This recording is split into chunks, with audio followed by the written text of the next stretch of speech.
თბილისის საქალაქო სასამართლომ სრულად გაიზიარა პროკურატურის მიერ წარდგენილი მტკიცებულებები და რატისბარში მომხდარი გაზრახმკვლელობის ფაქტზე ბრალდებულს უადო თავისუფლების აღკვეთა განუსაზღვრა.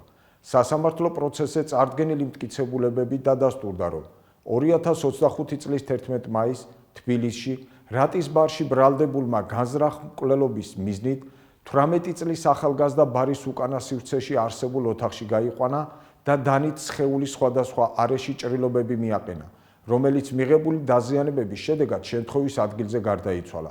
გამოძიებით ასევე დადგინდა, რომ მეორე ბრალდებულმა ნამდვილად იცოდა მძიმე დანაშაულის ჩადენის შესახებ, თუმცა მომხდარი სამართალდამცველებს არ შეატყობინა.